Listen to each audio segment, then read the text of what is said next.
This week, one of the books that we will be discussing in class is Ramona the Pest by Beverly Cleary.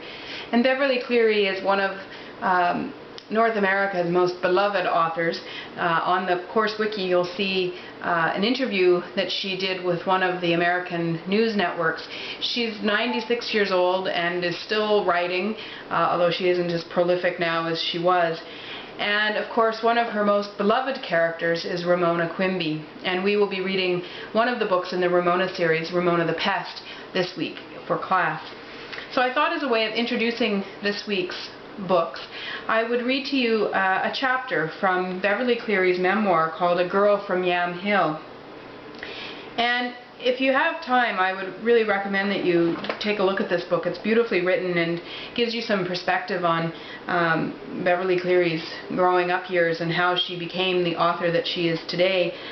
But I thought you'd be interested in particular in this chapter called The Library, which talks in fairly great detail about the importance of libraries in Beverly Cleary's life when she was a young girl growing up in rural Oregon. The Library.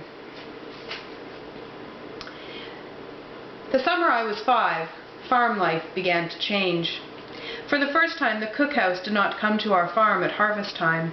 No burly man with a wood stove built in a shack on a wagon bed cooked for our harvest crew. I did not get to hang around hoping, but never hinting, for a piece of pie. Instead, Mother and Grandma Atlee cooked for the crew.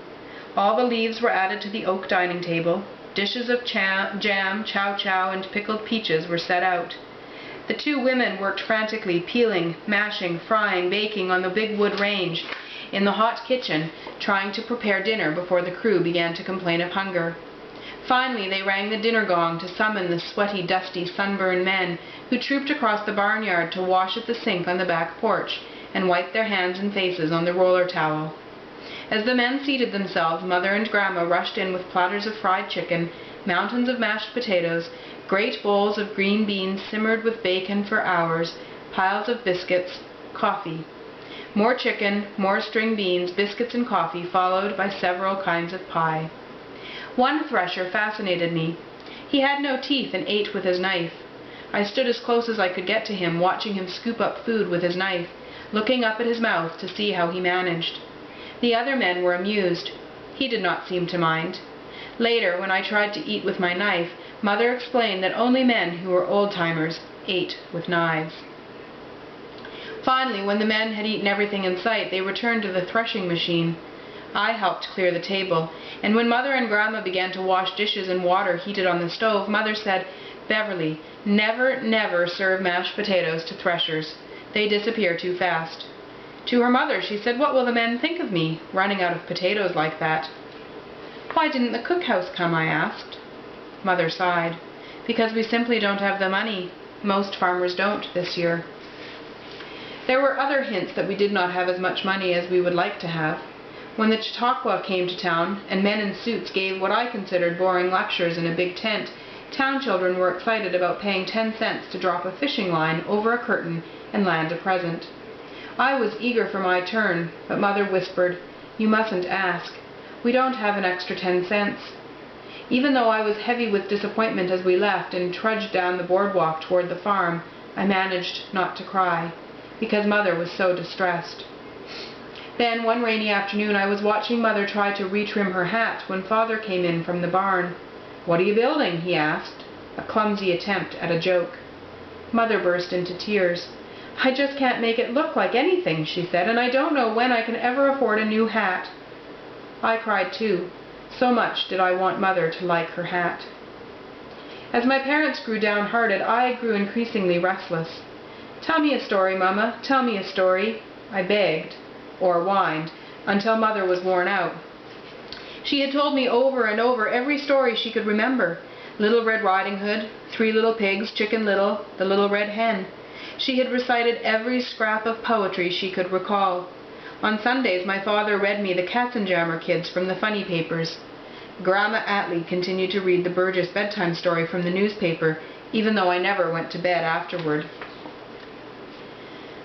My picture books were a book of Jell-O recipes that showed shimmering pastel desserts and advertisements in the Saturday Evening Post the Ladies' Home Journal, and the Country Gentleman.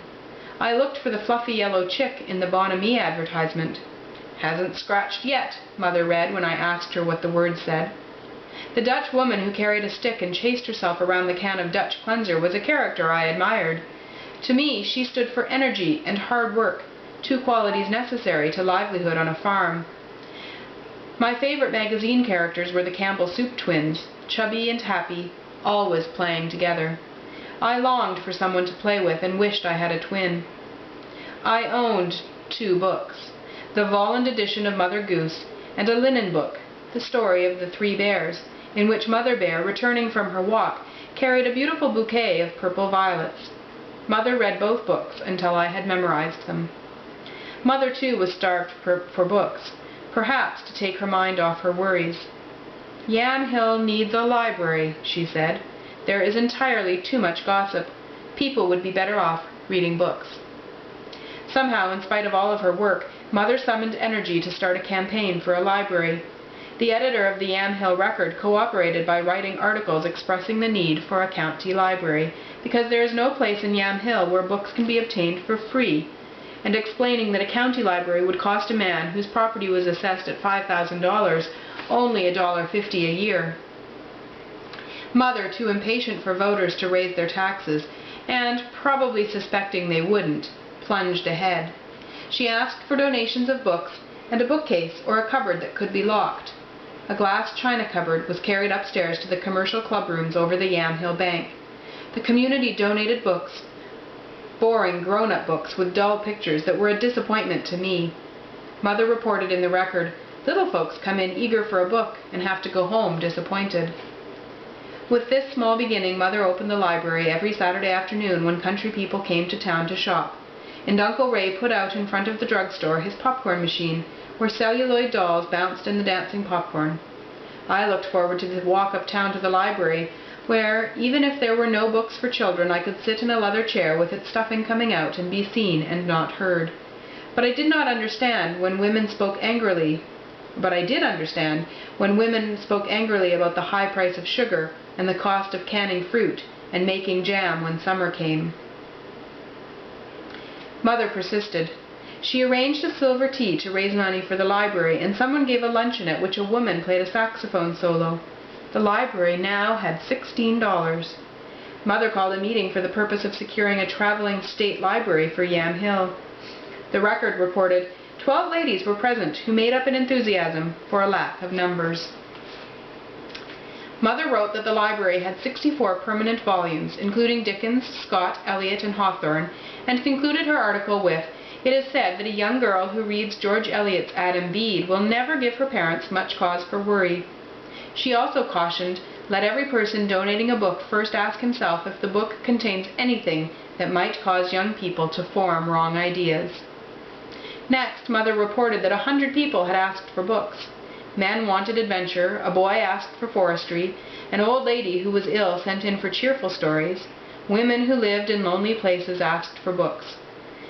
She concluded this article by saying, "Our children need and are entitled to the use of a library just as much as city children are."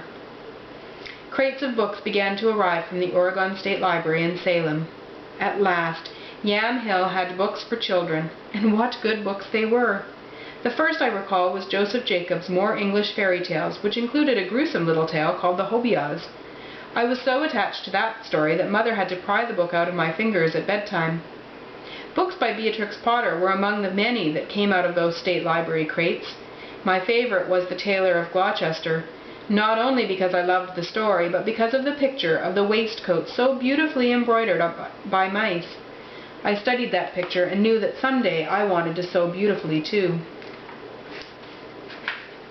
Mother wearied of reading aloud so much. "I'll teach you to read," she said. No. I was firm about this.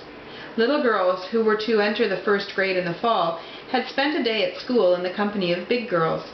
I had such a good time that I wanted to learn to read in the real school with other children, not in our kitchen alone with Mother.